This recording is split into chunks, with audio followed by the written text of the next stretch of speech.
pick. So Kingpin, or sorry, RIA wins the flip, and they're gonna go ahead and take second pick. Kingpin gonna switch it up and take Dire. So RIA not gonna get the super comfort here of being on the Dire both times. It did feel like RIA was playing downhill both games. You ever get that feeling sometimes? You Right. know what I'm talking about? Yeah. It's like an ant walking south. Yeah, exactly. So see what the opening bands are here. You got to wonder how familiar these teams are with each other. You know? Yeah, you definitely think that they would at least have some sort of, because I mean the player pool isn't that big once you get up so high. So True. like you Yeah. have to at least somewhat like know some of these guys. Of course, a lot of them are serial name changers for some reason. Maybe just to grind my gears personally. Oh God, I hate that so much. We talk about that all the time. It's It's so like, dude, I annoying. literally don't know who you are. Okay, officially a big Kingpin fan because they banned out Night Soccer in the first phase. Did RIA, so screw those guys. Let's go Kingpin. So Let's turn teams into have a been franchise. early banning the Enigma against Rim's Isekai Adventure today, outside of our series, and I don't think the RIA even touched the Enigma. They did not. No, I wonder if they were feeling confident. Maybe once they locked it in, they're like, okay, we don't need to go to our bread and butter. They had a game to play with last series. So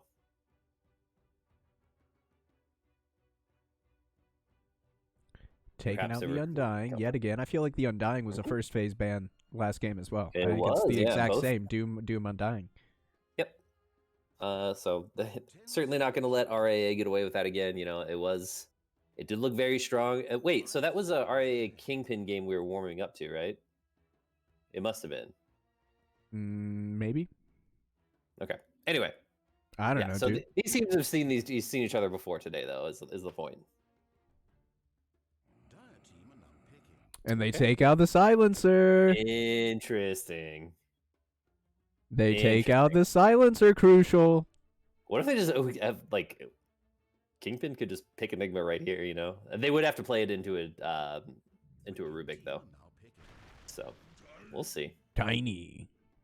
I think that's probably what Kingpin is thinking. It's like, okay, well, you can take the Enigma here, but we'll have a Rubik to deal with it, which is Yeah, not like a perfect counter. so But I feel like that's exactly kind of the way that they were playing earlier today. I feel like they were running the Tiny, and they were actually running Rubik on Kingpin. okay, that makes sense. So this, we're assuming this is probably a core Tiny, but it could be flex. And there's the Hoodwink that was getting banned out last game. So they must have an ace on this hero. I mean, it feels like a Thana hero, It right? is. It is Athena hero. Okay. Just from watching the guy play twice, I'm like, yeah, I bet this guy fucks on Hoodwink. Only 10 seconds. Enigma. They gonna do it?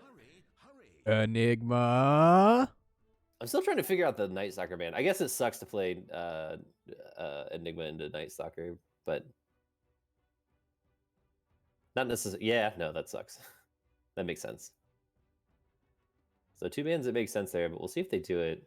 It also sucks to play Hoodwink into Night Stalker. Not that I think that ban was about the Hoodwink, but a Night Stalker, a great hero for just tracking her through the trees and bringing her down. Ooh, Groot. That's exciting. I haven't seen a Groot in a long time. We were warming up to this hero, but Yeah. Yeah. I mean, again, they opened with their support duo. This is so strange. So I guess think if I recall correctly, they did this the last time RIA versus Kingpin. They opened up Hoodwink Tree and Protector, and in the second phase, they answered with the Timber Saw. Right. Did Kingpin? You mean? Yes. Yes. Okay. Gotcha. Okay. They saw how well the Dawnbreaker went for the other team last game, so decided to pick up a Dawnbreaker here. Did Kingpin? Another Dawnbreaker for Thana to outfarm potentially. 10 seconds to pick. 5 seconds remain. Radiance ban. Dyer's ban. Go ahead and get rid of the Razor. And they're really quick on the The Bloodseeker ban. The Bloodseeker seems targeted, right? Like usually when you ban Bloodseeker, it's because there's a hero you want. So we'll see if they want to go in for something like it could be that Weaver again. Only 10 seconds. Radiance ban. Yeah, Zor did play pretty well on that, but Mhm. is the Weaver? He's also a master on that. He was ranked 30 on that thing. So Oh he shit! Okay, plays a lot of Weaver. Yeah, he's played some Weaver in his day. Yeah. And Kingpin ban out the Timber Salt themselves. They have 2 strength cores right now, so they didn't want to worry about the Whirling Death just kind of completely ruining their day. Makes sense. So yeah, I mean that's a hero. I guess, but that's counter-synergetic as shit. Oh yeah, wait. I thought about that the other way around. I feel like RIA would have wanted to ban the Timber Saw. Interesting. I I'm think. not sure what that ban is about. Do they just come out and go like Pango Enigma? RIA? Are they good? Getting rid of the Faceless Void, should. getting rid of the Bloodseeker. The problem is that the Dawnbreaker is a pretty nice counter to the Enigma, because even if you have, before the BKB, you have a way to not only keep the heroes in the black hole alive, but also with the ult of the Dawnbreaker, it keeps those heroes alive, but also will end the black hole when she lands, right? So you have to get a BKB for that. But even then, once you have the black hole, she has that global heal. So okay, they're just gonna go in for the Pego. Yeah, I feel like RAA really shows their picks with their bans. We've seen that in both games so far. Yeah, it seems like there's a little bit of a mini meta that it's established, at least within this tournament. Whether or not they'll do this in the open qualifiers on Monday and Tuesday, that's a whole other conversation. But they definitely, they have a way that they like to play, and they come back to it, and they execute it quite well. Yeah, I mean, it's a unique way of playing how they draft. So anytime that you have something unique that your team does, it gives you an innate advantage because you are used to playing that way, and the opponent is not used to playing against you. Teams that play that way. So if you do things that are just a little bit weird, it's more work for you. You got to figure out how this style works. It's harder to pick up strengths and counters and stuff from watching other Dota games, but like I said, there is that advantage of being comfortable in your play style and making your enemy prepare for something different.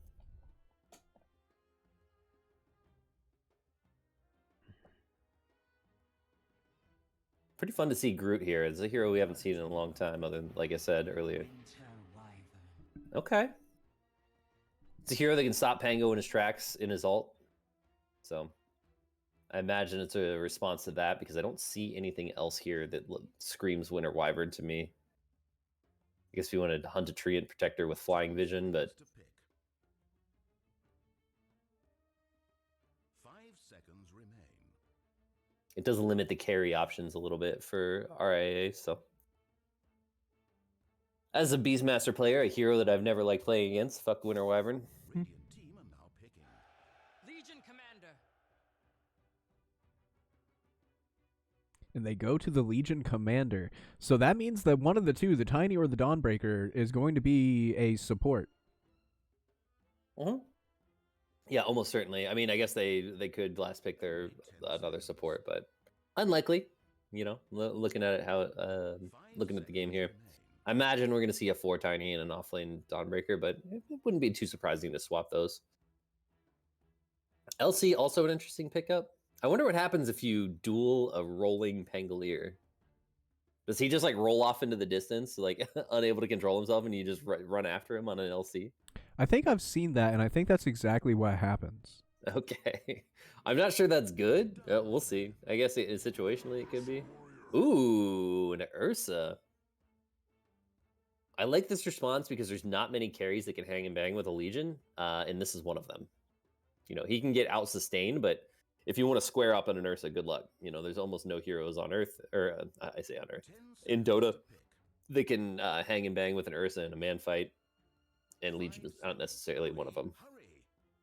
I guess she can if she gets she gets blade mail and she's got plenty of farm. Within a duel, you can kill him sometimes still. But he can get an Ags if the LC is a problem, and then it becomes almost impossible to win a duel against Ursa unless he's already blown his ult. Yeah, just kind of a nice pickup here. He doesn't blow up his doesn't blow up his own team all that quickly usually, because the Fury swipes don't work on his own team if he starts attacking them through the Winter's Curse. So nice little pickup. The Ursa makes a lot of sense in this game, in my opinion. It's also pretty scary with a group. You get those the slows that you can combine together, dig into them with the Fury swipes. And I will say, playing in kill lanes with the Treant Protector right now, it feels really, really good. I had a game not all that long ago where I was paired with a Monkey King, and we just killed repeatedly. Every time that the off laner in the 4 would revive, then come back to lane, we would just almost immediately set up a kill and get it. Yep. Yeah, pretty nice. And yeah, so the Legion does have a purge for the Leech Seed though, so it's going to make that a little bit difficult, a little bit more difficult for them to pick up kills. So, and then the LC has some tools with her Q to get herself away, but that's not going to help her 4 as much. You see that Weaver getting banned out for RAA. They're not going to let them get on one of their best heroes. I think it would be a little bit weird for them to go for Weaver at this point. Feels like they need a little bit more control. Yeah, something like the Void. So they're not entirely sure where everything's going. It could be an offlane Pengo. So they're going to go ahead and ban out the Void Spirit as well. Which I think the Void Spirit would give them a lot of what they're missing right now on the RIA. Okay, there's a puck coming out. Cool. So this is a carry. It could be an carry LC, actually. Could be a carry Tiny. Could be a carry Dawnbreaker. Very open-ended draft for Kingpin right now. I think the Puck and the Wyvern are the only ones we know for sure where they're going. And for those of you who have been hanging out in the chat all day, you'll notice the fellow that came in asking who we thought was going to win, Nappy, is the drafter and captain for Kingpin. So he was looking for a little bit of motivation himself to come forward in this game. That's pretty funny. I didn't realize that. Good eye. Good spot. So we kind of see the shoe on the other foot so far for RAA, as far as they have been the team without the hard carry. They have these kind of interchangeable semi-cores that they've played with the last 2 games, and they were very much the aggressor. And Ursa is a hero that you can play that way, but there's nothing I would consider a hard carry on the side of Kingpin. All these, no matter how they arrange this team, is going to be ready to fight pretty early.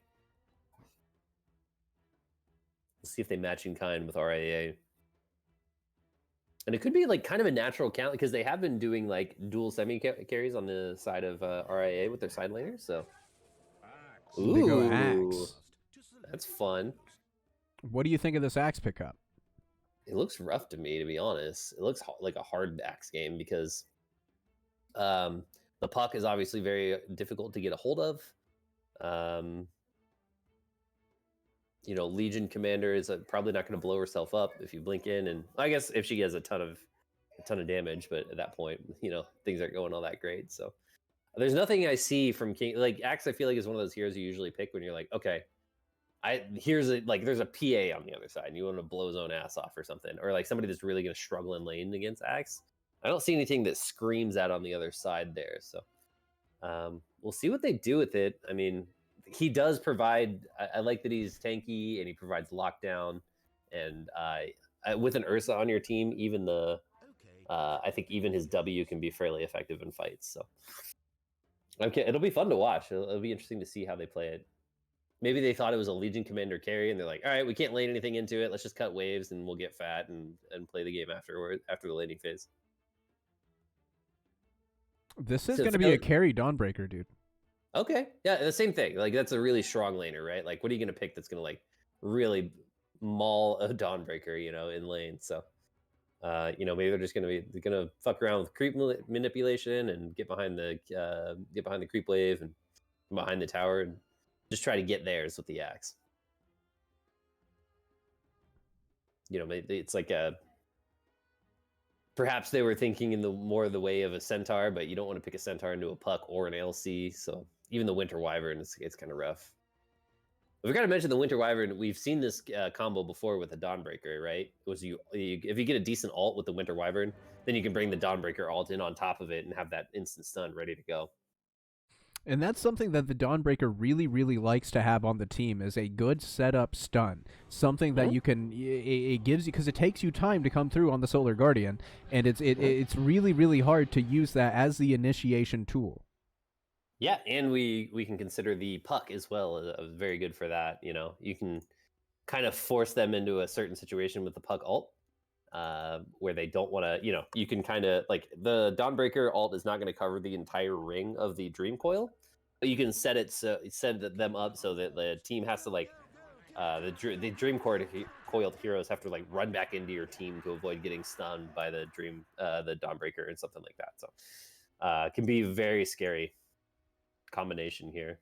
Absolutely. And with that, we'll go ahead and get into the hero introductions for this game 1 of a best of 1 grand finals, boys and girls. It all boils down to this. Rim's Isekai Adventure will be on the Radiant side of the map. Zor will be playing the Axe. Strider will be on the 5 position Treant Protector. Jed in the mid lane on the Pangolier. Thana will be in the 4 position on the Hoodwink. And farming in the safe lane is going to be Rim on the Ursa. Meanwhile, for the side of Kingpin, Nappy will be playing the puck. Giorgio will be in the safe lane on the Dawnbreaker. Fruit Basket will be in the 5 position on the Winter Wyvern. Roseanne will be playing the 4 position Tiny, I do believe. And last but not least, Pop. Who am I missing? I'm missing the LC, Mookie.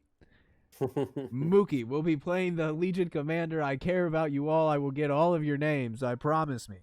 Or I promise you. Interesting. The Tiny went for a Quelling Blade to deal with the Treant Protector, I believe. Oh no, it's to deal with the... Huh, okay, we'll see. Anyway, we gotta fight Bushwhack is there, but oh gosh, with the Starbreaker, Giorgio already picking up first blood. Strider got cut down and chopped up and burnt up in quick order, and they're going to be able to bring down Zor as well. That is not the start that you wanted if you're a fan of RIA. Yeah, and they're actually, it looks like they're going to move this Tiny down into the bottom. Yeah, okay, that makes sense. Yeah, so the Quelling Blade, I thought maybe he picked up to deal with the Hoodwink to be able to free his buddies, but Hoodwink's going to be up top, so I guess he's going to try to use it against the Strider here, do some lumberjacking in the bottom lane. But yeah, really nice start here for Kingpin, who's, like you said, undefeated on the day, and that can affect your confidence a little bit. Starting off 0-2. Starbreaker, it does connect, but Thana was able to get the Bushwhack onto Fruit Basket, so that really, really limited and hindered some of the DPS that was able to come out. Yeah, that was a great play by Thana, because I think they might have been in trouble if he was able to sit there and whack away and get that slow off, and the Dawnbreaker is able to get more attacks off. As an Axe, that's a really rough way to start a lane if you're, at half HP. Meanwhile, down in the bottom lane, we're committing deforestation. Yep. Yeah, it's a little bit interesting now, because this is what you used to do before the lane as a 3. If you're playing against a Treant Protector, you just sit there and just lumberjack. But now you got to deal with the runes. So, Thana in a little bit of trouble here. He's slowed up. Very close, but no mana. Yep. He did have the sticks, but it was still 6 seconds until either spells were up for the Dawnbreaker. So, able to give him the old walk away. He does need to be careful coming back to the lane, though, because like I said, the Splinter Blast is still there. He just has to get within range of something. Yeah, and it's 9 seconds until Arctic Burn is up, so that could get real scary real fast.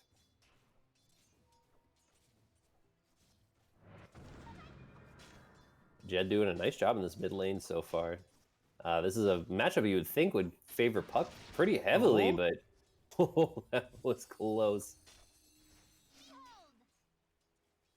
Oh, and he just kind of grief in the mid just a little bit. Meanwhile, they were able to bring down Zor yet again. Okay, Nappy battling again. And yeah, this is a hero that, man, if you get behind on an Axe, you're going to have a bad time. And it's while the creep wave is under tower. That's so bad for the Axe here. Missing out on that experience, because your hero doesn't do anything until level 30. You need 2 points in counter helix to be scary. So, and he's still a long, long way away from that ring of health. So He's going to be reliant heavily on Thana to be able to pull himself back into this lane, I think. Make sure he's able to get behind some creep waves safely without Fruit Basket ruining his day.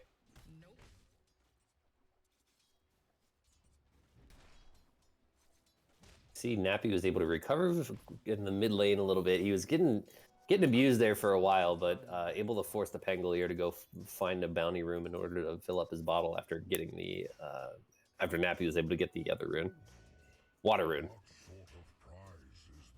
Which is weird. There's a water rune. Can't you just fill your bottle with water in the river? Why do you need a rune for it? That's a great question, actually. Is it magic water? It has to be. Mystical, magical water. Yep. Bushwhack saving his life.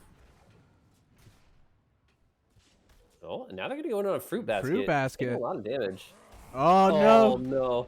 Oh, but with the Starbreaker pumping damage into Thana, the Splinter Blast does not succeed, but the Bushwhack will. Oh no! Oh, the Celestial Hammer. He has the reach on Giorgio.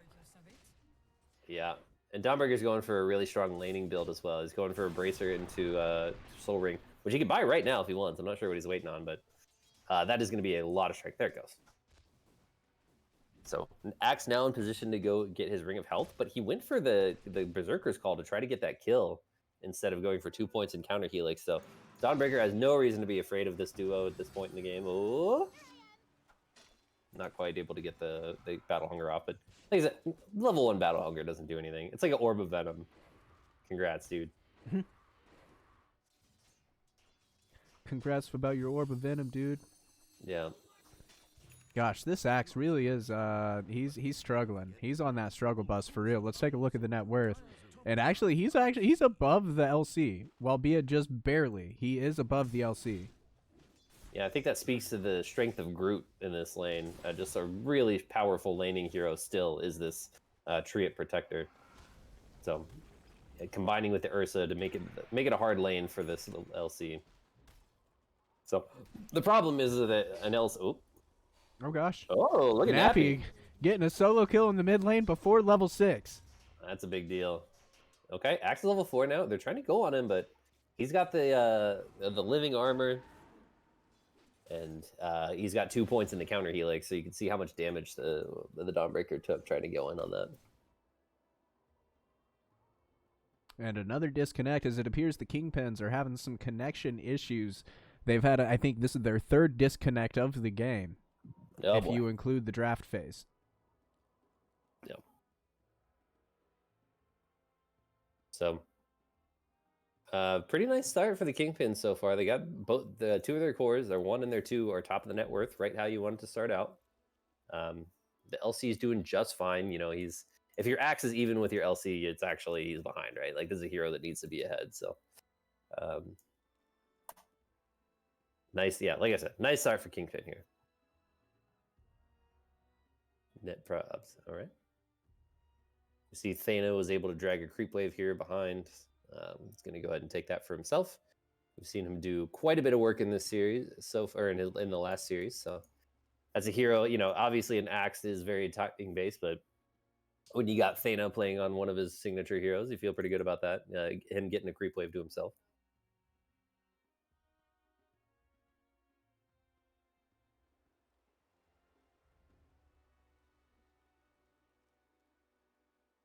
Going the Battle Fury build on the just Ursa about to Bear. say that.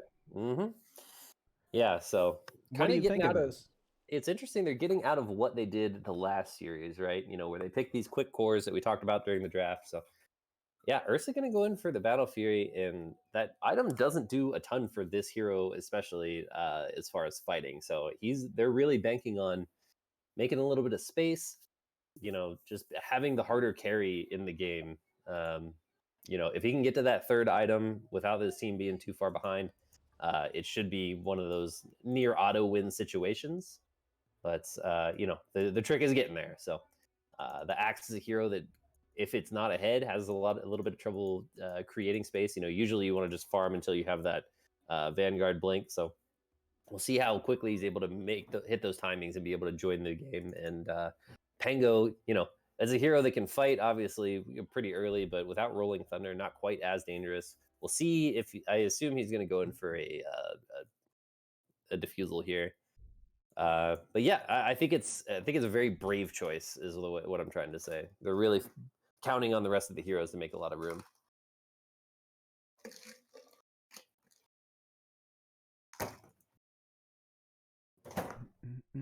I dare say it plays into Kingpin's hands. You know, the Kingpin wants to play fast, and you know, this Dawnbreaker is like it's like, what if Spectre could actually fight early? You know, like what if Spectre spells did stuff before he had 3 items? Like he could just show up at any point. Like he could be farming on the map and just show up at any point. So, you know, a good draft for Kingpin to play with pace and to really punish this item pickup decision by the Ursa.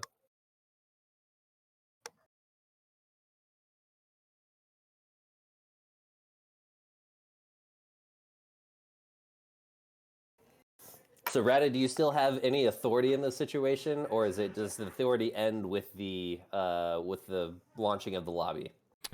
No, that's I'm just checking with the Mantis now to get what the official allotted pause time is. Okay, fair enough. Because that is a part of the rules. As little as I would like to enforce those rules, I'm not the one who makes the rules in this circumstance. I'm just an extension of the actual powers that be. Okay.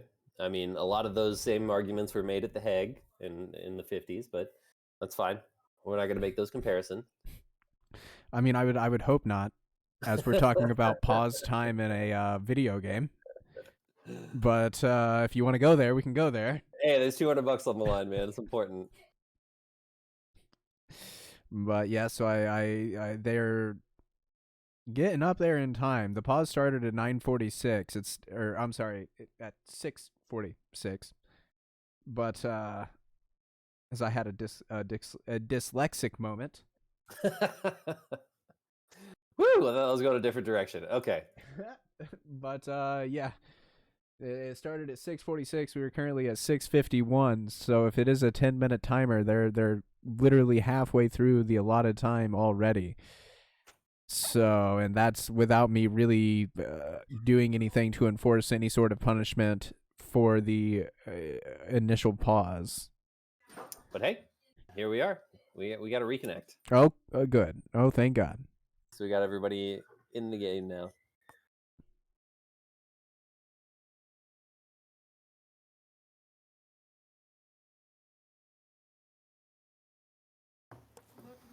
Big War fans in the lobby, and away we go.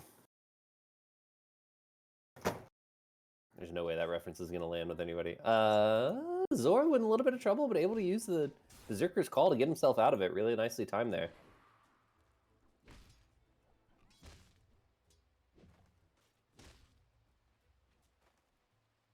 Back on our way here, we do see the Legion Commander going in for... Going in for phase boots. Already picked up the casual windlace, which is it makes a lot of sense in this lane, right? There's no stuns, it's only slows, so you can make life harder for your a lot harder for your enemy. Oh gosh, look at the damage. The avalanche is what is required before Moki was going to go down there. I totally missed it. I was checking the top lane. We got Zor is just hanging out under the tower, waiting for his Ring of Health to do its thing. In the passive regeneration. Yeah, trying to get that bonus from the tower. Whoops. They finally found Moki. I think it was just the Groot that got him too. It looked like REM was pretty far away from where he went down. Yeah. Oh boy. Oh boy. So hopefully we don't have another grand finals decided by connection issues like we did last time we casted.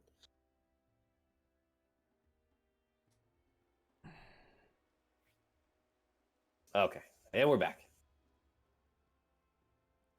You see Dawnbreaker also going in for phase boots. She's got the regular original flavor boots on the courier right now, so makes the lane a little bit more dangerous for the axe. Can run him down, bop him, get those luminosity procs off if he chooses to go that way. Oh, Thana. Thana, wow. Oh, Thana indeed, as Giorgio is on a killing spree. That happened with a quickness. Holy crap. Again, Celestial. apologies for all the disjointed Dota action. We would love to just have one solid thing. As here comes Nappy TPing himself to the bottom tower. He did complete that TP. What are they going to get with it? There's a Dream Coil. It's out onto Strider. REM. He's acting like he wants to come into this. There's going to be another TP. I believe that it is the Pangolier. Oh, Nappy. Can we bring him down? Phase shift. Can we bring down? No, he's going to jaunt. Can we bring him down? He's trapped between these two little pegs. Now chasing forward. Another phase shift dodge. Okay. Rim finally is able to bring him down. As Jed, he's looking to stand and hang and bang. It's 2-on-1 here. And no reinforcements are in sight, and he's almost completely out of mana is the Pangolier. He's got the wand charge. He's going to go ahead and use them, and with that swashbuckle followed up with one more swing of the sword, he's able to pierce the heart of the Tiny. Yeah, so it actually, it looked like it was going to be a disaster for the Dire at the beginning, only getting a tree, but they were able to turn that fight. That fight turned around. Oh, got another swashbuckle. Moki goes down. Oh, look at it. But good body blocks from Strider as well, ensuring the play. Yeah, this cat can Nappy play, up in man. the top lane, though. Phase shift, waning rift, forward.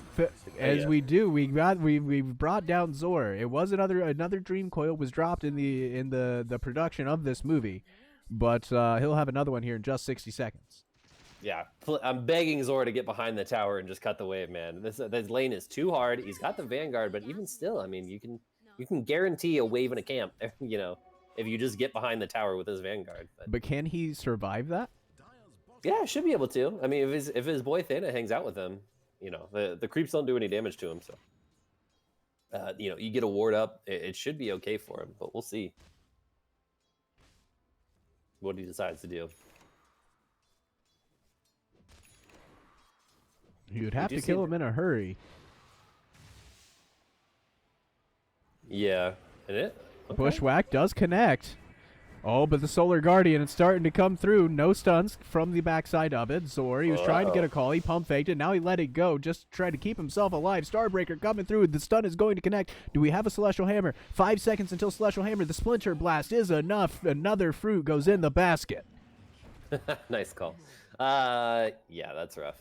So just kind of baited it out. You know, they would have been okay if they still had cooldowns, but they had spent them on the Winter Wyvern already. So, yeah. Just kind of using the ult on the Dawnbreaker, kind of like Rim Moki? chasing onto Moki, dodging through the trees. Jukes like Jimmy. He is going to be able to get himself to safety. Old Thana now going down. Oh dear. Yeah. So this lane's getting really scary for the Radiant up top. You know, the Zor's got to walk back to lane like a scrub. He's losing creeps to a tower right now. So. It's gonna be tough for them to recover. I mean, look at this. This Axe should be top of the net worth, and he's sitting at the bottom. Pretty rough. RUFF. Huh? Rough. Oh, gotcha. In my head, I heard like, "Are you forfeiting?" It's like, what? Was there another disconnect? What? No. No. You see Strider trying to pretend like he's a tree, not an ent. Everything's fine. Oh, Bushwhack. It does connect. As we have 3 guys down here. God damn, Roseanne. Getting canceled again. Nice. Let's see Pangolier working towards that diffusal blade. The Orb of Corrosion is deceptively expensive. It's almost a 1k item. So it slows down your timing significantly, but we did see him make a lot of do a lot of work with it earlier on in the game. So I would dare say it's paid off for him. See, Moki has had enough of that lane, and he's going to go try to farm in the jungle. Oh no, coming in the mid lane. That is going to be Jed going down. Starbreaker does not connect onto Strider as he moves with the trees. But we're making another action down bottom. It's 3 guys surrounding Thana. Fruit Basket pumping out some damage. Moki trying to get in range for the duel, and he does connect. This is going to be the first dual damage victory going the way of the Legion Commander. Now he's trying to hang and bang against Rim. I don't think that this is advised. Yeah, it's really difficult. He doesn't even have phase boots on the Ursa. He went for the more farm-oriented power treads. Moki does have the phase boots, so would have been tough for him to pick anything up there. But yeah, getting that early duels, we always talk about it. It's a big deal. You know, is Thana almost able to play his way out of that with using the sharpshooter to move himself But those phase boots and the casual wind lace. Rolling Really Thunder. doing work. Trying to connect onto Nappy. She's going to go ahead and jaunt to the phase shift all the way back. And there's that ultimate that you talked about in the draft.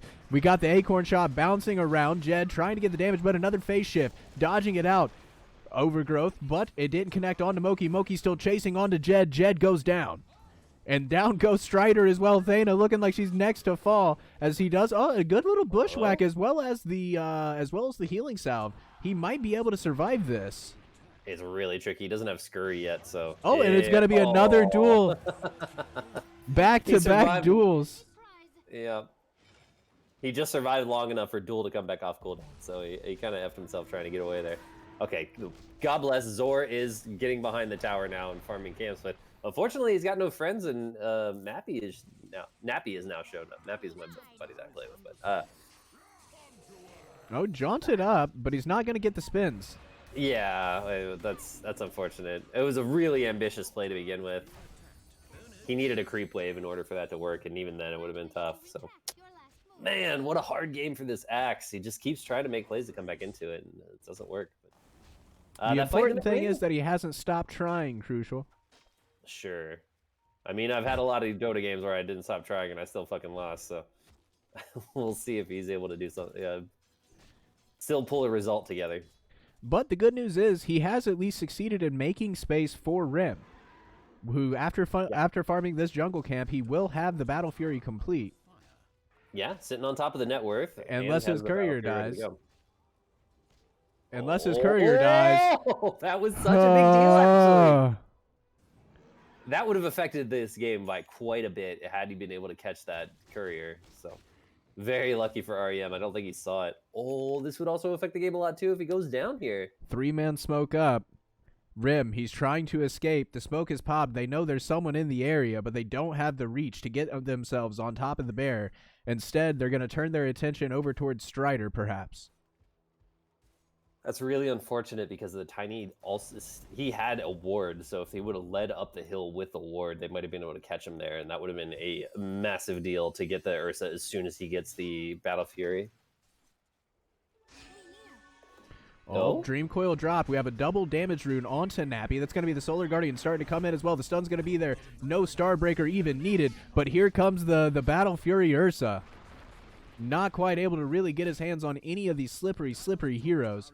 Do you feel like he's going to need to get a basher at some point in time, Crucial? Yeah, almost certainly. You know, it also is an item that will help him survive duels. So I don't see him running down or being able to catch somebody. Oh, they're just playing with their food now. God. That is a good bushwhack, though. The sharpshooter. Oh, the phase shift dodge. It might have been not enough to kill. No, I think that would have brought him down, actually. I think they would have killed him if he would have fired it just a little bit sooner. I was worried about that when he was revving it up. You know, Jed trying to find Moki here. Into the Rolling Thunder he goes, bouncing back and forth on the wall. We're even going to use the Overgrowth to hold this Legion Commander into place. The Swashbuckle does not connect, but Strider with the big old tree limb punches him in the face. Yeah, there's a little engagement in the mid there as well, and nothing doing. A little bit early on the Axe, so see the Axe's struggles continue. They did get the Winter Wyvern ult out, though, so they don't have to worry about that for another 70 seconds. See some carry-on-carry action here. Actually, there's no cooldowns left for the Dawnbreaker, so this could be a little bit scary. It's got the Pursuit Lance on REM. Nope, okay, never mind. Oh, They've now REM got some TPs coming in here. They canceled one of them, so it's just Nappy and Giorgio. And with the 3-man smoke, they're going to start making their way up towards the top. Bottom lane, looks like we got a kill. Not quite going to get the dual damage, though. We have the Blink Dagger onto Zor. If he's able to line it up, he guessed the wrong direction. Oh, save your Ursa, lads. Save your Ursa. The call, he connects onto them. But the Ursa does still go down, and now with they have the cold embrace, pushing Giorgio under the water. They have no way to deal damage to him when he's in that little ice shard. And now trying to get into the Rolling Thunder, not quite able to connect. Zor blinks onto the backside, and they're able to follow it up with a good sharpshooter to bring down the puck finally. But Giorgio able to get himself to safety. Or so I think. Another round of spells. Lining up is Thana. But do they have no? Indeed, nightmare noises. Indeed. Yeah, I thought that the Axe was going to be able to save the Ursa there. Maybe just a little bit late on the jump in. Speaking of the jump in, here comes Rem. Trying to get his hands onto Moki. Zor, blink forward, gets out the battle hunger. He's going to go to the pig pole and wrap his way through the trees, trying to get a block out onto Moki. Going to get him, collect him up in the call yet again. Coming forward is Rim, picking up the kill. Didn't go for the calling blade there. You'd think he'd want to get that armor stack, but that's what I was thinking. Decides against it. Yeah, we have no stacks on the Axe yet, but I think that's a very like secondary thing on his hero. It's kind of whatever, to be honest. It's like one arm. It takes so many kills for that to stack up to be meaningful. As they're looking to catch Jed here. Oh, and they already have him in the Axe dream in the coil. area. Axe coming forward, the toss back, stunned up. Oh, but no, a good ultimate from the Winter Wyvern. This looks like Jed should be going down. He's just barely able to get to the side with the swashbuckle. Now into the Rolling Thunder he goes. Meanwhile, up in the top lane, they were able to bring down Giorgio. Yeah, I didn't see what happened there. We'll keep our oh, never mind. He caught onto the wall, so the chase gets cut short in the mid lane. Yeah, so nothing to do there, but they do save the Pango, who looked dead to rights there. So, you know, nice little play there. Oh, Avalanche onto Strider. Strider, you're not safe in those trees, lad. They have vision. That was ambitious. Oh boy, I guess I didn't know. He didn't know there was a sentry there, but we do see that Moki went for the blade mail first instead of going in for the blink dagger. He's not too far off from the blink dagger, so it shouldn't be a problem. He's got 20 damage to work with. Nothing doing item-wise on the Hoodwink here. Just got the mana boots, which at this point in the game is fine. He is the most farmed support. Jed came in, but he immediately turning it around with the duel. Not going to get the damage, but with the Starbreaker into the Celestial Hammer, they will get the kill. Rim is here. He's big, he's bad, he's pissed. So he's able to get the return kill onto Moki. But I do believe that that's all he's going to get. And now he's getting surrounded. Nappy going to blink forward. He was under the effect of smoke. He's going to drop the Dream Coil. Here comes the Celestial Hammer. Starbreaker forward. Down goes the Ursa. Yeah, nice little pickup there for Kingpin. Able to pick up that Ursa, who's having a really nice game. We see the Dawnbreakers now ahead of him. I feel like the Ursa hasn't had much time to go just be a hero with the Battle Fury. You know, he's been very much involved in this game. I think because he's had to be. So right. Yeah, not able to accelerate. He does have a Blink Dagger now, which will also help him accelerate his farm. He's got the BKB and the Basher queued up. We'll see which one he actually chooses to go for first. Pangolier is back up on the map, and with the pings, they want to try to find somebody, but a very clean back came out from the side of Kingpins. Yeah, very disciplined. Interesting that he's going for an Ag second here on the Pangolier. I feel like you don't see that a ton. You usually see that item a little bit later. Sure. All that said, the Axe has actually recovered quite nicely. He's sitting third in the net worth. He's got his Blade Mail and his Vanguard and his Blink Dagger. So he kind of has all that he needs for the game at this point. You know, obviously you want to get more items to get that BKB up and be more effective, but irritatingly got his items delivered in the wrong order. But not going to be a big deal. That's a small thing. You know, and it always seems to happen. Did you know that there's rhyme and reason to it? Do you know how it works? It seems like what's the word? Like words and like clarities and shit that like smokes, they get delivered first. Hold on. We'll talk about it after this fight that's about to go down. It's a smoke on smoke action. Giorgio coming forward. Starbreaker is there. They have the duel onto Strider as well. Thana gonna go down, and with the Dream Coil was connected onto Jed, so he can't come into this fight. Zor, in the meanwhile, down at the right hand of your screen, he was able to bring down the Legion Commander, and now Rim, he's gonna come in with his ultimate, an ultimate from the Fruit Basket, trying to buy some space for his cores because he was worried that they were going to go down, and now trapped in the Rolling Thunder in the arms of a bear. Down goes the Wyvern with ultimate coming through, trying to keep Nappy alive. Zor maybe bit off just a little bit more than he can chew. Now Rim is ready to come into this engagement. This engagement is such a crazy little fight. As with the Starbreaker, he was able to pick up the stuns of 2, but this bear is just too damn strong. Oh no, I say that, but with the blink forward, the Avalanche combo, Roseanne able to bring down this bear, send him to hibernation season.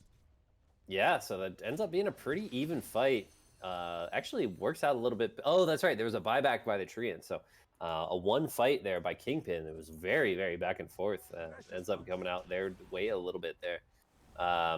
We saw I believe they won another duel on the Legion, but Yes. you could see maybe what they were thinking with this axe pick. The axe jumped on him right after the duel and popped his blade mail, and the Legion just blew his own ass off and basically 100-0'd himself. So, yeah, you see the potential there from the axe, but in the end there, I was going to comment on how Rem has been fighting really well without basically any fighting items. I guess you can call the blink a fighting item, but he came in there and really caused a lot of damage to the other team. Oh, Moki. Setting up onto Moki, but Moki with the star sense. Yeah, he felt it. Or did he? Nope, he did not. He's been caught up now, boy. See ya. But Thana gets the kill, the dunk, so no armor for the axe yet again, and now Thana has Nappy right on top of his head. Bushwhack, he's going to try to scurry through the trees. Roseanne going to toss forward, and Nappy able to secure the kill. Yeah, not quite there. Had the Witchblade off cooldown. That was going to be a really tough escape, but I think you definitely are fine with that, especially if we look in the Roche pit here. We see the Ursa's going to pick this up, no problem. Unless he gets bashed 4 times in a row. Okay, only 2 times in a row. And that's the first one. Number 2 is the most important for this Ursa. As far as his kit goes, the Basher is going to be complete pretty soon. Yeah. Just trying to get that belt of strength. The Aghanim Shard is so powerful on Ursa's that it's really clutch for him to be able to pick that up for free from the Ursa, and it's not an RNG thing like the Ags is. You just will always get it. So that second Roche is usually the word go for Ursa, he's farming well, man. His net worth is great. Yep. Getting exactly what he needs to get, and he's as you said, he's been playing this weird dichotomy between like farming and yet still being so active in so many of these fights. But Rim has done a great job walking that tightrope. This is gonna. Didn't even get the duel off. Done goofed. It's hard to catch him in the air. Rem. Easy. He has the blink duel available. Okay. Nope. But meanwhile, in the mid lane, there was a fight happening. Jed gets taken down. Strider next to fall. As Rim coming in. He gets the basher out onto Giorgio. He's gonna get dunked to the ground before the Winter Wyvern ult came out onto Zor. Zor's now gonna get bashed up. Oh god, the duel coming out as Axe. He's just getting butt through. That's gonna be the duel damage going the way of Moki, as well as the Aegis being brought down on Rim. A quick blink. Oh, he's gonna turn this around and just rip through Roseanne. But Nappy, still the hunt is still continuing for the side of Kingpins. Rem's thinking about it too. Look at him. He's like, I'm gonna be able to murder somebody again. The calculated bash there on the Tiny to really save him. I think Rem gets tossed back and dies there. But because he got the first hit bash, he's able to bring down that Tiny and save that fight a little bit. It's still a 4 for 2 and a 2,000 gold swing to Kingpin. And despite that, this grand finals, Rada, is extremely close. It's within 1K right now. And the Gaben graph is 52% Kingpin favored. But that is 52-48 is really just about as close as it possibly can be in the game of Dota 2. Yeah, and we're 25 minutes in. This is exactly where we want to be in a grand finals here, man. Best of 1 here. Reminder to everybody. So this is for all the marbles right here. Both teams playing fast, playing unafraid. We've seen underfarmed heroes overperform. So we have a 4-man smoke coming in from Kingpin. God, 76 duel damage, 25 minutes in the game. Yeah, he's vibing right now. Like I said, the Axe does have the ability to turn that against him. So we'll see how that plays out throughout the game. Where did that Yules come from? Oh, the puck. That makes sense. Wait. Oh, blink forward. The coil is out. Do they get the duel off? The duel is going to be there. The Solar Guardian going to come down as well. Does not get a follow-up stun onto anybody. Celestial Hammer is there. Trying to line up. Oh, but I wonder nice. He was started up the Starbreaker, but it was immediately canceled by this beautiful ultimate from the Treant Protector. And talking about beautiful ultimates, Fruit Basket able to save Giorgio's life yet again. And here comes another one with the... God damn, he's just saved Giorgio so many times as Fruit Basket. What wonderful support play. Thana now going to be chopped down in the woods. Nappy John forward, Rem. He's at about half HP. I don't think he wants to smoke here. He doesn't have his ult either. Oh, just mistimed it, Zor. That is definitely a dead puck if he hits that. He had his blade mail ready to go. He had Rem with the blink dagger off cooldown. And his ult ready to go, so. And Rem is still looking to go in, man. This guy's crazy. I think things just slightly starting to go the way here of Kingpin, but if he's able to pick up that second Roshan, it's still a ways away, but I think once he gets that shard, this is going to be an extremely dangerous Ursa. I think if he doesn't get it, he just needs to pick up the shard anyway. And it is in his quick buy. Yeah, he is showing it. So he's aware of that, yeah. Yeah. Working on the BKV now is Rem. Able to get a lot done without it. Oh, and now he gets a Pally sword. There you go. That's vibing right there. That's a really nice pickup for... Yeah, 16% lifesteal on an Ursa. That's significant. Dire's middle tower is being attacked. It's actually, yeah. I would say it's 16% plus 14%. I'm not sure how the math works out that exactly because it's a 14% amplification of the 16%. So it's not a direct addition. That makes sense. You know, you can't just say it's not a stack. Yeah. Okay, we do have a Yules up on the Tiny as well. So just looking to kite out this Ursa as much as possible, especially when he's got his ult going.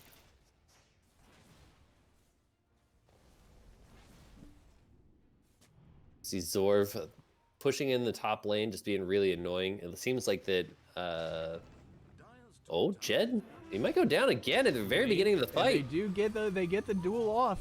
Is there any sort of Oh, answer? the stun, though. Bushwhack is there? No, they're still going to be able to bring Jed down. Giorgio now, he's Solar Guardian into the fray. He's going to be rooted up for just a second. As the chase, the hunt continues, but Thana is able to juke himself to the pure north. And Rem is in the area up there, and it looks like a great discipline from Kingpin to not pursue into the woods where there's a big scary bear in that woods. How do both of these mid-tier 1 towers, how are they both still up, dude? That's a great question. It's the opposite of the 3K bunch ball. The 3K standoff.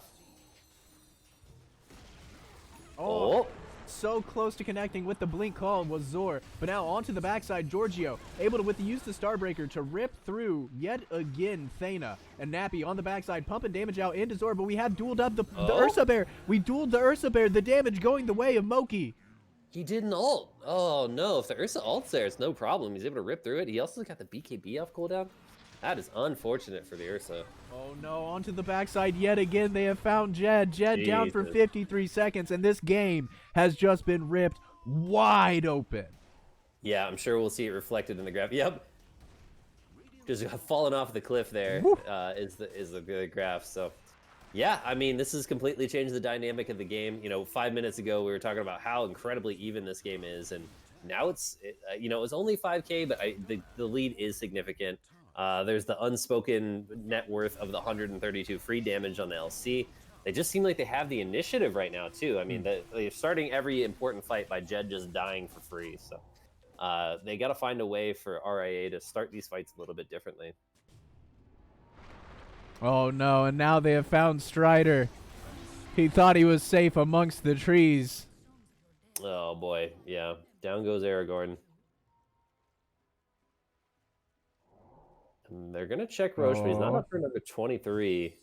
I can never remember May respawn in 23. Okay. I can never remember how that works. Yeah. Okay. So we'll see here soon. And it's looking really grim for RIA to get a hold of this second Roshan. They really need to make a play around it, I think. It's important for them to get some... They have a little bit of vision around the Roche pit, and they desperately need to smoke up and get this... make something happen here. It's going to be a long respawn. Okay. Yep. Maybe 3 minutes. So, time for them to set up here. Oh, we have smokes. Yeah, and this is another way to just, you know... Oh, look at the vision there. They know exactly where Zor is, and he's got nothing for it. Oh, quick bushwhack. Quick fingers. Ain't a minute. Like I was saying, man, these 4 players gotta have the quick fingers.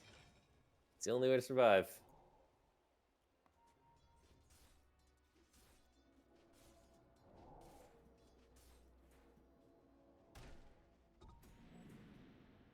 I bet Rusk. I bet you didn't get that Aragorn reference. So now we're even. Oh, and again, just getting very, very close to getting that blink duel, but a quick finger blink away as Moki is just trying to catch smoke with his bare hands at this moment. Yeah, a lot of... Oh, boy. This is really nervy for both teams here.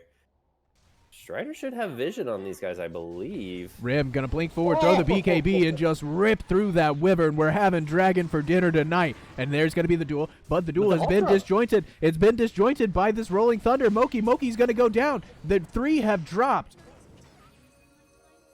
He blinked in and dueled a bit. What? Nappy's in trouble now, too. Nappy, they got the call off. Here's going to be the Solar Guardian trying to keep him alive. He's able to dodge out the damage. The Starbreaker Stone's connected onto Zor as Nappy was able to blink himself completely out of the area of danger. Giorgio saving his boy. Yeah, able to turn that around fairly well, but they did still get 1 kill out of it, I believe. Did the Radiant. So, yeah, just a little bit of a misstep there from the LC. Dueling the ulted Ursa. And unfortunately, it's still another 48 seconds, and KINGPIN is going to be at full strength by that time. Yeah, nice fight. I mean, this is the game's evening out a little bit. Wait, okay, yeah. Sorry, I was looking at that. So we thought that the game was going to, slide one way like really far, but just with that fight, we're basically back to even, Rada. Given absolutely no ground on either side, this next Roshan could very well prove pivotal. Yeah. Something we didn't mention, there is an Aeon disc up on the puck. All of the sudden, Dawnbreaker is still sitting on top of the net worth, has an AC and a Basher, along with the Blink and the Desolator. Tons of Blinks in this game, by the way, that we saw earlier. So, see ya. Oh, Jesus no. Christ. Yeah, there's so many Blinks in this game. It's just like, if you are out of position at all, you are probably going down. I mean, it's easier to count how many heroes don't have Blinks. Which is, it's Hoodwink, and is it just Hoodwink? It is literally Hoodwink and Wyvern are the only heroes in this game without a Blink decker. Oh, they know where Strider is. Continues, not able to connect. Roshan is available. We'll see if they decide to try and take that. Oh, they have found Strider in the trees. He's under vision. Bringing down the tree. And Roshan is up, and they're going to scout it out with Fruit Basket, and this is really scary. I don't think there's a buyback. Yeah, no buyback available for the for Groot, so very unfortunate for the Radiant here that they're going to give up this second Rosh, and they're just going to have to go... Ooh, the Abyssal is done on Ursa, so that could be significant. They're going to head up there, but I think it's going to be too late, Rada. It's much too late. Yeah, that's really unfortunate. We'll see if they decide to go forward with it. Nobody's done anything yet. They haven't picked up any of these items. Are they baiting it? Nope. Oh, that was so close, actually. Oh, they don't know about the Abyssal, though. Nappy could go down right away if they initiate with that Abyssal. It's one of the few instant stuns they have available to them. The only instant stun they have available to them. As we've seen Nappy is quick enough that even the Blink call is not fast enough to grab him normally if he has Phase Shift available. Okay, we're unpaused. Go, go, go, kill.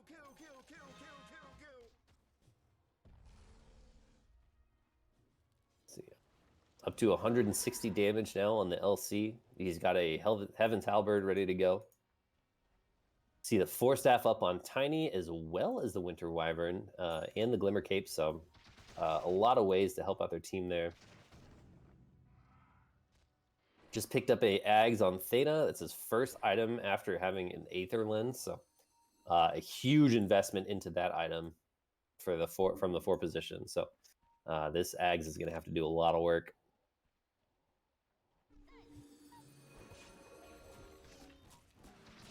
We'll have to see how many times the Dire fall for that decoy.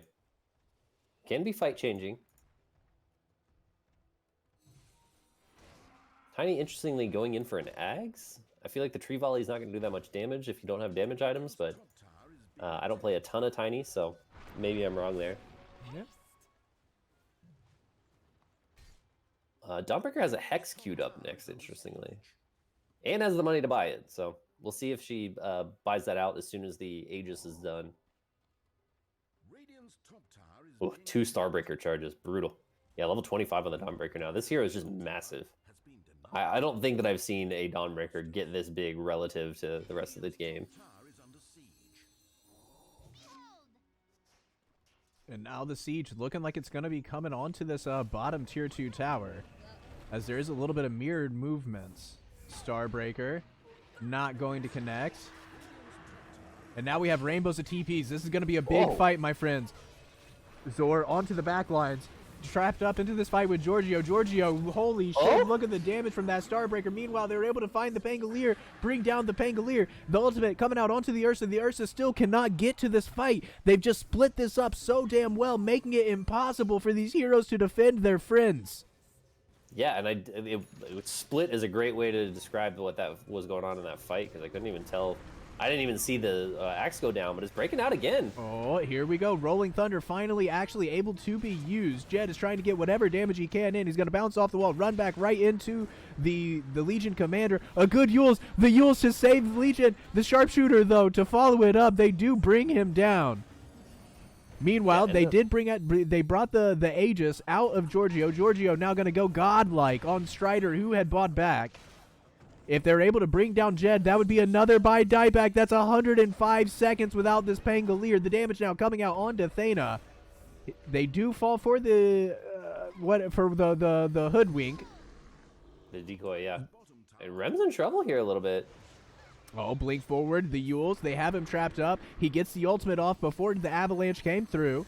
Oh, the Abyssal! The Abyssal, he gets the connection, but now it's just him and Giorgio, and he has Roseanne in tow. That's the death of the Ursa. The Ursa cannot buy back. He's down for 96 seconds. Zor with the BKB, able to get the return kill. Literally everybody has died in this fight and come back around. Giorgio now coming forward. Nightmare noises, he shouts, oh, are we gonna, he's just gonna use the Hex and back? I did not know if that would work or not, but yeah, pretty big win there for the Dire. I mean, it could have been a lot worse. That could have been game ending, no problem. So RIA able to hang in there, pick up a few kills, and though they did commit 2 buybacks, so technically it is a win for the Dire. But honestly, gold wise is not a big deal. It's just those buybacks can be a very big deal. Right. So Zor seemed, obviously he had to respawn into the game. So I think for them to win these fights, they need to get a little bit cleaner initiations on the side of RIA. That Jed has died at the beginning of every goddamn fight so far, it seems like. So he needs to be able to create that chaos with the Rolling Thunder, set up his Hoodwink and his Ursa for success. I'm not sure we saw Overgrowth in that fight either, did we? Maybe it was at the beginning of the fight when the axe went down. That shit got so crazy that I honestly couldn't tell you. It was pretty wild. Very late BKB coming out from the LC, and that's going to be a problem because it's 40 minutes into the game and you have a 9-second BKB all of a sudden. Probably not something you would expect to see. And he almost has 200 Vul damage now, 198. So this LC getting really scary. We did see how effective the Ursa can be, though. Interestingly, going in for a Nullifier? I don't know. Oh, okay, because of all the 4 staffs and the Yules and all that stuff. Smoke on smoke action, crucial. Oh, here we go. Moki, who gets the engagement onto who? We're gonna get the duel out onto the Ursa, but the Ursa this time was able to get his ultimate off. Disarmed now is Rim, but he still wants to charge forward. Zor, meanwhile, getting chased away from Giorgio. Here comes the Rolling Thunder. You can hear it on the horizon. The Starbreaker stun onto Rim. The damage now pumping out a good ultimate. It's gonna save Moki. Moki was in dangerous waters there for just a second. Rolling Thunder is about to be complete, as they've done a good job delta splitting and not taking up all of this damage. As soon as I say that, though, 3 fall as Giorgio is going to have the Hex out. The damage, though, coming from the bear. Zor now with the call. They've got the damage. They bring down Giorgio. 10-time killing spree going the way of Zor. Oh, and this is going to fit. Yeah, he's going to be able to bring down the axe, too. Enchanted Quiver, I think, was the reason he was able to bring him down so easily, but gonna blink away. A great fight for the for RIA over here. A little unfortunate they lost the axe at the end to even it out, but I mean, that's regardless, that is a 4K gold swing in their favor. Oh, the Abyssal is out, but they have the Avalanche. Yule's Uh-oh. tossing him in the air. Rim, he's looking big, bad, and pissed. He's going to try to get the die back onto Roseanne, but they have so much ability to kite this bear. Yeah. Oh, but Jed is here. He does have friends in the area. Oh, no. Jed. He messed up the roll a little bit, and now things are getting a little scary. Moki's going to spawn soon. Nappy's still hanging out in the area. Oh, Nappy's got to be so careful. Ooh. All it takes is one bash, and he is toast. Holy crap, he has 9 overpower stacks now because he's level 25. Yeah, go. Oh, the duel is out. Oh, the duel is out onto the bear. The BKB is there. Sharpshooter is channeling up. He's about to let it loose. It does not. He misses onto Mookie, but they connect twice because that was the illusion to Sharpshooter. Oh, okay. Gotcha. I was like, wow, yeah, that doesn't do much damage in the later game. Oh, down goes Jet all of a sudden. I didn't even see what got him. Nappy came in with a waning rift. Okay. So do they have coil? They didn't know. Yeah. A little interesting that the bear is out, but the axe is in, so gotta be a little bit careful here. Apparently they have vision in the area. I'm not sure where from though. Oh, look at all those tasty ass. Yeah. That's the best when there's like 8 range creeps lined up. Oh, hexed up now is Zor. He's starting to become surrounded. He does have the BKB, but the BKB only does so much. He's having to man fight up against this LC, but the LC is actually losing the fight. Zor able to turn this one around. Giorgio has to get away with the Celestial Hammer, but it's not enough. Blinking forward is Strider, and with the help of Thana, they have the damage to bring down the carry. That's a big deal. I mean, Rada, this is an even game again. They get the bushwhack. They caught him. They get the bushwhack. Rim is too far away. Wait, did Ursa buy back? No, he TP'd back to Fountain. That's right. He never died, so. Yeah, wow. I'm sure KINGPIN is a little bit shook. I don't know why I said it weird like that. I don't think KINGPIN is probably a little bit shook right now, you would think. I mean, it seemed like they had this game in the bag. They stole away they built up a 7K lead or so. They stole away the second Roshan, and then all of a sudden, REIA is out here, especially with the leadership of Rem. Oh, BKB. Buyback or double damage rune and a basher and the Ursa, dude. The Roshan. God damn it, words are failing me. I sound like my grandmother. Don't worry, it's only your entire job is to say words. You're doing great, buddy. Thank you, sir. As this is gonna be the cheese and the refresher shard. Yeah, they're gonna pick this up, no problem, no contest. We'll see where they decide to distribute these items. All right. Pango gets the refresher and the cheese. Ursa obviously gets the Aegis, and he's almost got he's got a Satanic. You're gonna go. So now he does have to farm up his buyback pretty quickly though. It's 2.5K, so that's like at least what 5 minutes. Forget a buyback. No, never mind. He's probably only like 3 minutes. Forget a buyback. We're going for blood. Love it. Yeah. Let's see. Checking in on Puck. He's got the Super Blink now. So, and an Octarine Core. Just really tanky. He's got 3.68k HP. A Wind Waker is ready to go for Tiny. So, able to save his buddies should the shit go down. Gem up on the LC, and that's basically all the progression he's had since the BKB. But smoke on smoke action. The tables are being set. Yeah.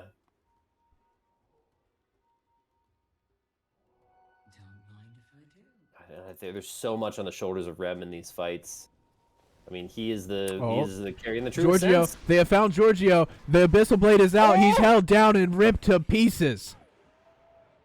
That is a huge deal, and they can just run forward with impunity, and they decide not to. Okay, on the side of Radiant. I mean, I guess they're worried about the buyback and Solar Guardian back in, so that makes sense. They're gonna take it a little bit easier there, and not Leroy Jenkins into the other team. Great awareness there from them. Think about that, Sometimes you get late into these games, especially late into a tournament, and you just see, we killed the enemy carry, just kill everybody, win the game, But keeping a level head here is the Radiant.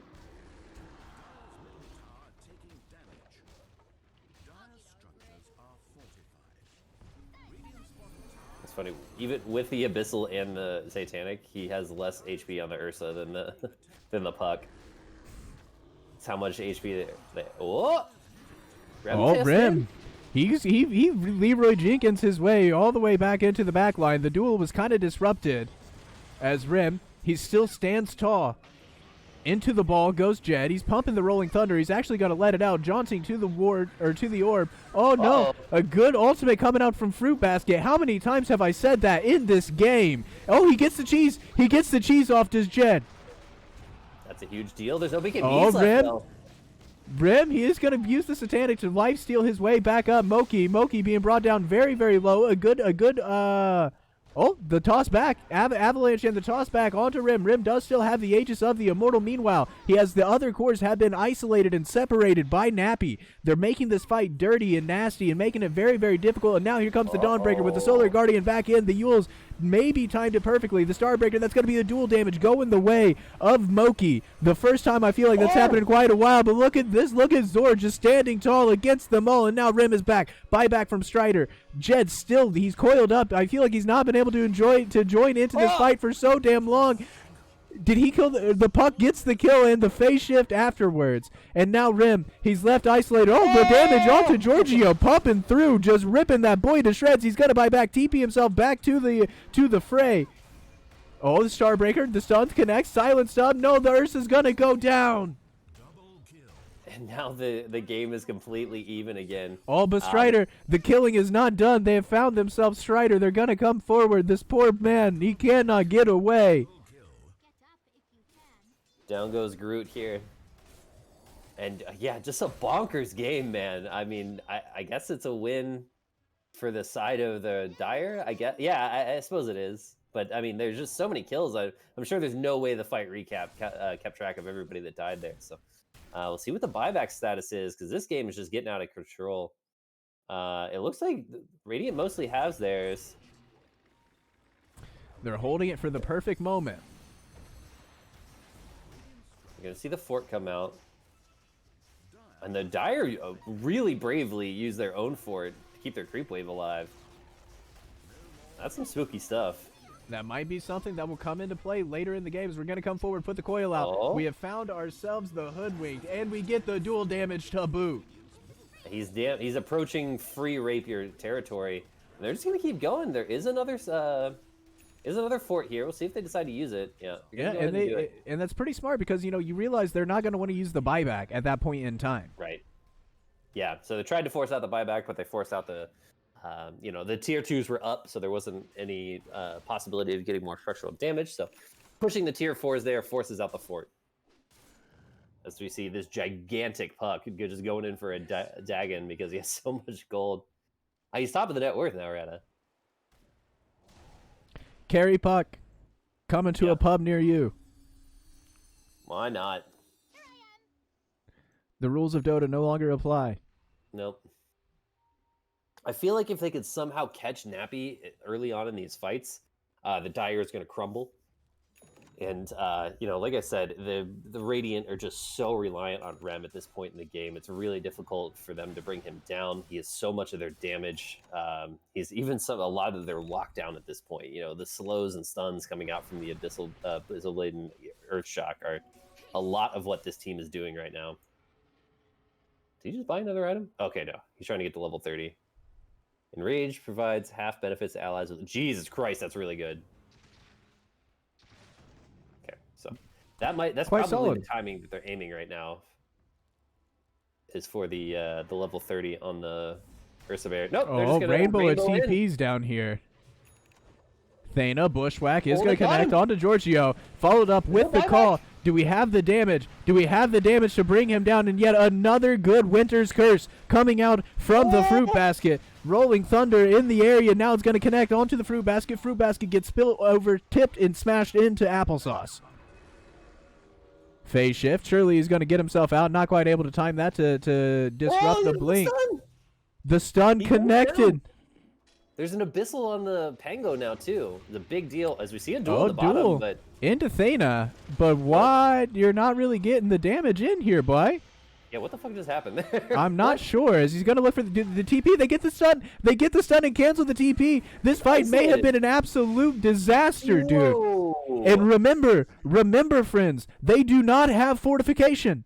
Oh, they wait. use Yeah, fortification. No, yeah, that's absolutely right. It did come around, and man, just what a fight for the Radiant. It was so brave for them to TP into the tier 2, but making it work for them, just barely able to catch their Dawnbreaker there at the end, you know, with the bushwhack, and able to turn that into a couple kills going their way.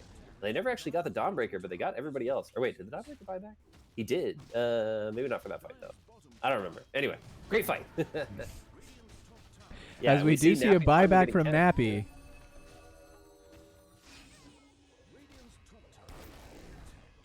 Yikes. Ursa getting hit by laser beams. Let's see if he's able to jump in and get a Satanic off. Opportunity here against the Tiny. The call is a swing and a miss. Wind Wakering his way away. Oh, hexed up is the Ursa. Hexed up is the Ursa. The 2-time Starbreaker swipes, able to bring the bear down. And they need to get out of here on the Radiant. They cannot fight without their bear. They're so reliant on him, and it looks like they're going to do a decent job. Zord gonna get caught out though. Oh yeah, he's not going to make it. Yeah, it's just such a, like, there's so many tools for the Kingpins to save their heroes that get gone on. They got the Glimmer Capes, they got the Wind Waker, they got the Forces, they got the all of the tools, the spells available from the Winter Wyvern. So while Rem is gigantic, it's also very difficult for him to catch someone flush and be able to just unload all 9 stacks into him. Overpower stacks into an enemy. And get the clean kill. The cleanest, finest kills in all the land. Indeed. Looks like they're going to force a buyback out here. I imagine they don't want to give up this Rax and trade it for buybacks, but maybe they do. We do see the Abyssal done on the Dawnbreaker now, so between the Hex and the Abyssal, that is a ton of lockdown. Yeah, it looks like they're just going to give this up, and they're pinging the mid towers. There's also no glyph on the... At 25 seconds, they'll have a glyph on the Radiant side, but...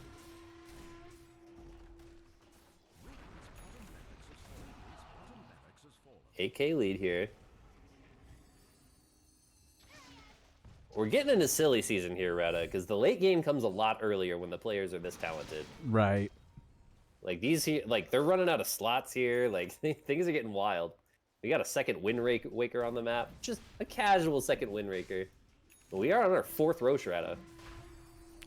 4th Roche indeed, and the Ag Scepter is going to be there. Who gets the Aghanim Scepter, Crucial? It's a great question. I'm not even sure which team gets the Aghanim Scepter because they are here on the Radiant side. Oh, coming in, the Rolling Thunder, but the Dire picking up the kills. Can we get the Aegis? Giorgio does pick up the Aegis of the Immortal, as this is just a crazy fight inside the Roshan pit. I literally cannot even see what's happening to tell you. Celeste Hammer comes out, but he's going to get stunned up. He finally gets pulled to the other side of the pit, but the Aegis is about to fall. They have lost the Legion Commander. Oh, but they've lost both supports for the Radiant side. This puck, again, is just being so damn annoying.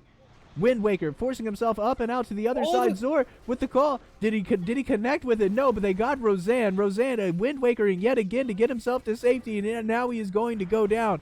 The Ursa wants to hang and bang. He's inviting Giorgio to come in and to complete that. That's Solar Guardian. The Starhammer is there, back to back. The stun locks. The bear goes down for 98 seconds. Buyback coming out from Strider. Zor next to fall. Buyback is available for Zor. Buyback is available for the bear. And this game just gets crazier and crazier. Yeah, that was such a close fight. It looked like initially like the Radiant might be able to pull that one out. They got into the pit. They got an early kill, and it took a while for the Dawnbreaker to be able to pick up the Aegis. He loses it pretty quickly, but I think the biggest problem for the Radiant is that Nappy was just in the back, just no way for them to be able to catch him, and he's just putting out so much damage. He's got an Octarine on top of a Dagon 5, so he's just constantly putting out tons of damage with that. Between that, his spells, and even his right clicks at this point in the game, still very strong. So yeah, just able to get rid of those supports pretty early in the fight there, and Rem just ran out of gas. It's so scary for Rem if he gets caught without his ult going, either from his shard or his actual ult, and he has no BKB. It's so easy for him to go down. So he's really got to walk between the raindrops in these fights.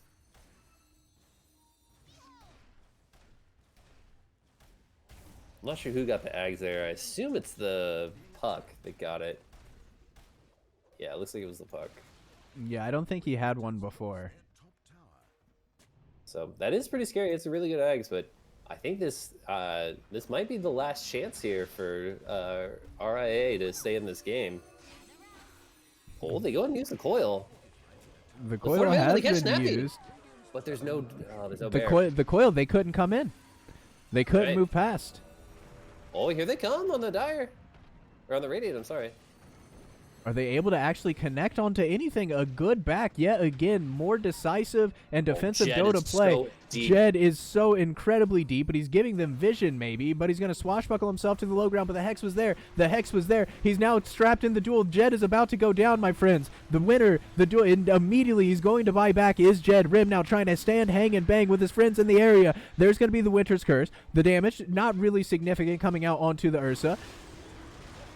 The coil goes on top. We have the Solar Guardian as well. This AoE control is so damn good. Giorgio being brought down fairly low, but now he gets the Hex out onto the Ursa. Starbreaker stun. Follow up with the Starbreaker stun, and down goes the Ursa. Ursa's going to have to buy back. Jed is down with the dieback. 2 minutes before we see the Pain go. That's a good overgrowth. It connects onto forward Strider. He's trying to get the damage out, but with the saves yet again from Fruit Basket, refusing to let his cores die, and now Zor coming back in with a blink call. It's a good one. He connects onto one. The bear is here as well, but now he's disarmed. They do have the damage to bring down Giorgio, though, and Giorgio does not have a Solar Guardian. He can't buy back and immediately be back into this fight.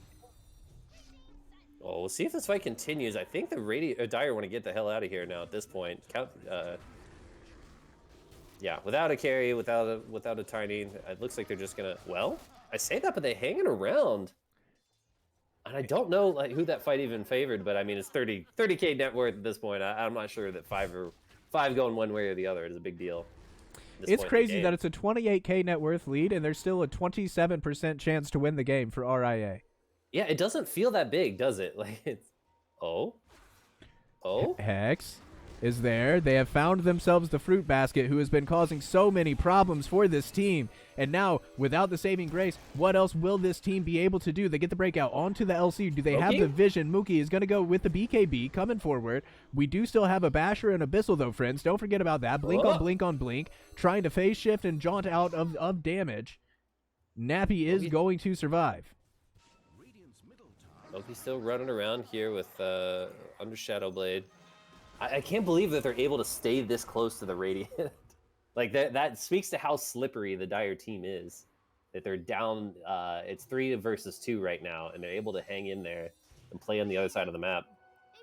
As Moki says, no thanks. But Rada, 15 seconds. We're getting tier 5 items, my friend. We are getting very close to the tier 5 items. Yeah, and that's when things get really spicy. That can like the RNG of these drops can completely turn this game on its head. I'm not gonna say it's a 29K lead, but it could be a big problem. Oh, okay. Trolling. Get him, Rada. Done trolling. So something else that I want to mention that the Sacred Relic could be a massive deal in this game. Sorry, not the Sacred Relic, the Nullifier. Because if we think about what happens every time the Ursa goes in and catches someone flush, is that the Wind Waker is able to save them, or Force Staffs or Glimmer Capes that we spoke about earlier. And I think their only tool they are going to have left after he picks up that Nullifier to save people who get gone on is press the attack and the spells Cold Embrace and Winter's Curse coming out from the Winter Wyvern. So that's going to help a ton for the Ursa to have that the Nullifier. I almost wonder if he should sell his Battle Fury to get it, but I guess he probably wants to hold on to that to clear waves. He'll get it in a few seconds here. It's like two waves away.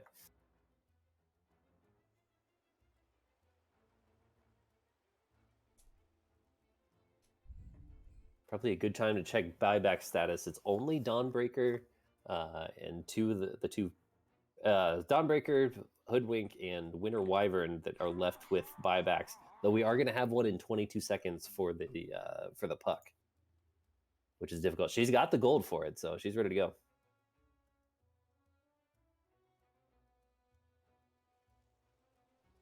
Rada coming in, laying down the law. I want to point out that Moki also has buyback ready, but he doesn't have the gold. He just bought out the Silver Edge recently. Just now bought out the Silver Edge instead of keep holding buyback. So pretty dangerous move from him. When last we left our heroes, So we do have a green light here, Rada. Back into the action. And I imagine both teams are going to try to take a second. Yeah, nullifier complete. Both teams probably going to take a second and try to pick up the tier 5 items. Okay, Super Desolator. Pirate Hat. Ooh, Pirate Hat's really nice for an Ursa.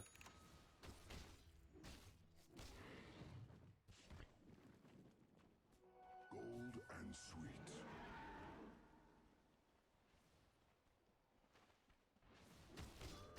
Let's see what a Super Desolator ends up. Ex Machina. That's really nice. That could be game changing for sure, especially with all there's hexes out, there's abyssals or BKBs. The Ex Machina is a huge deal. I wonder if that goes over to the Ursa now.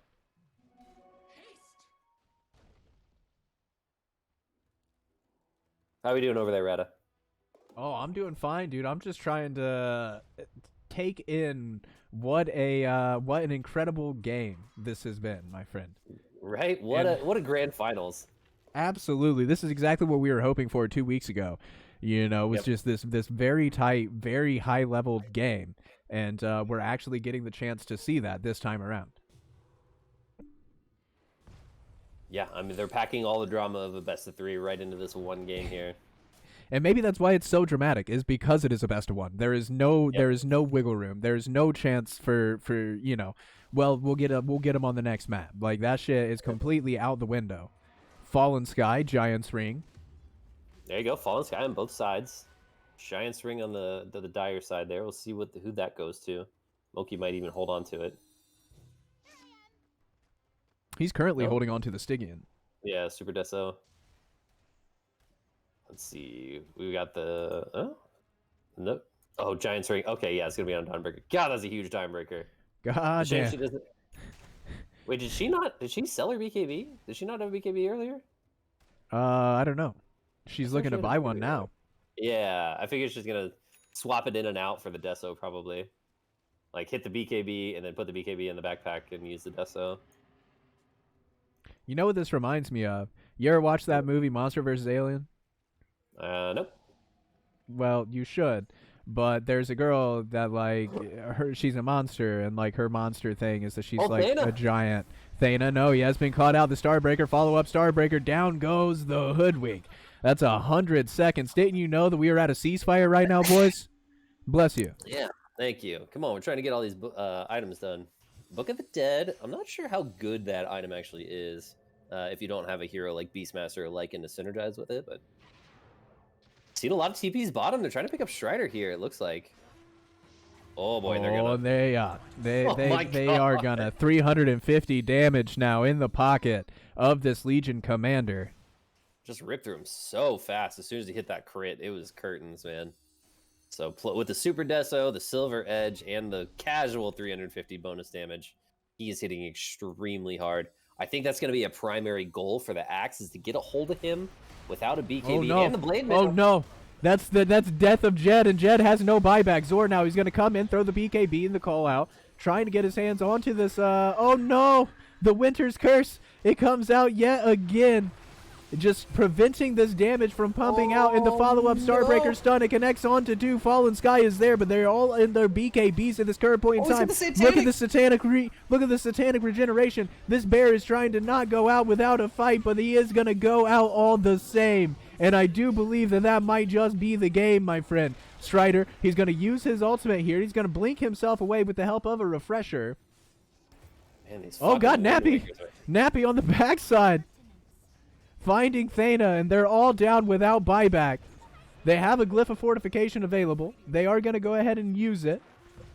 But what does that really buy them when you have Nappy fountain diving? Aragorn has faced worse odds. We'll see what he can do. Oh, no, he can do nothing. He can Aw, do gotta go nothing. call it right GG, there. they bring down the ancient. They do it the old-fashioned way. We're not waiting for you to call it, Kingpin says. We're just going to rip your house to shreds. Yeah, hell of a game, man. That was really fun. You know, we saw a little back and forth, a lot of back and forth there. A very even game throughout. You know, Kingpin got a lead and it kind of brought it back on the other side on the back of REM, but just having a fantastic game. You know, actually getting carried by a carry, which is it can be very rare. And you just it's 49-80, Rada. Oh my god. Just an insane game. Like look at everybody's KDA on the side of RIA. And like nobody's felt like they had a terrible game over there. But they No. all just have a million deaths. You know, and I don't think we talked about the performance enough that Nappy had. Only 4 deaths.